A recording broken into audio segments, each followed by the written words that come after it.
శ్రీబాల త్రిపుర సుందరిదేవి భాండాసురుని వధకథ సమయచక్రంలో ఒకప్పుడు సృష్టి అంతటా అధర్మం పెరిగిపోయింది. భాండాసురుడు అనే రాక్షసుడు బ్రహ్మదేవుని వద్ద కఠినమైన తపస్సు చేసి అపారమైన శక్తిని పొందాడు. ఆ వరంతో అతడు దేవతలను జయించి సప్తలోకాలపై తన ఆధిపత్యాన్ని ప్రకటించాడు.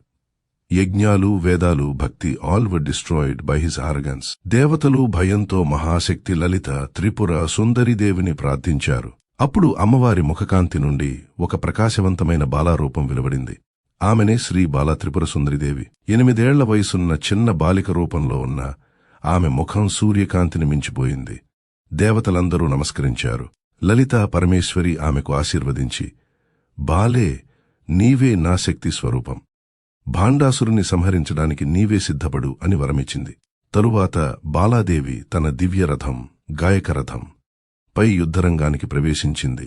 ఆకాశం గర్జించసాగింది. దివ్య సంగీతం వినిపించింది. ఆమె చేతుల్లో పాశం, అంకుశం, పుష్పబాణం, చక్కెర ధనుస్సు మెరుస్తున్నాయి. భాండాసురుని సైన్యం ఆ బాలికను చూసి నవ్వింది. ఇంత చిన్నపిల్ల కూడా యుద్ధం చేస్తుందా అని. కాని వారికి తెలియదు, ఆ చిన్న బాలికే మహాశక్తి స్వరూపమని. యుద్ధం ప్రారంభమైంది. బాలాదేవి తన పుష్పబాణాలతో రాక్షసుల హృదయాల్లోని దుర్మార్గాన్ని కరిగించింది. ఆమె అంకుశంతో దుష్టశక్తులను నియంత్రించింది. ఆమె పాశంతో అహంకారాన్ని బంధించింది. చివరగా ధనుస్సు ద్వారా ధర్మజ్యోతి నింపి రాక్షస సైన్యాన్ని సంహరించింది. భాండాసురుడు కూడా ఆమె దివ్యచక్రశక్తి ముందు నిలవలేక కూలిపోయాడు.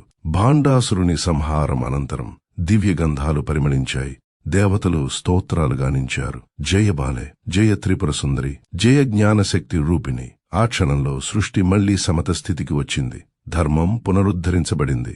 బాలా త్రిపుర సుందరిదేవి ప్రపంచానికి చూపించింది, నిజమైన శక్తి వయస్సులో కాదు, ఆత్మలో ఉంటుంది.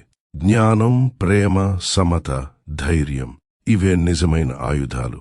భక్తి, సత్యం, ధర్మం ఉన్న చోటే దివ్యశక్తి ఉంటుంది. ఆమె చిరునవ్వుతో సృష్టి మళ్లీ జీవం పొందింది. ఆమె చూపుతో అజ్ఞానం తొలగిపోయింది. అందుకే బాలాదేవిని జ్ఞానదాయిని, మోక్షప్రదాయిని, సర్వశక్తి రూపిణి అని పిలుస్తారు. ముగింపు వాక్యం ఇదే శ్రీ బాల త్రిపుర సుందరిదేవి యొక్క దివ్యలీల. చిన్న వయసులో ఉన్న విశ్వాన్ని కాపాడిన శక్తి. ఆమె ఆశీస్సులతో మన జీవితాల్లో జ్ఞానం, ధర్మం, మంగళం ఎల్లప్పుడూ నిండుగా ఉండాలి.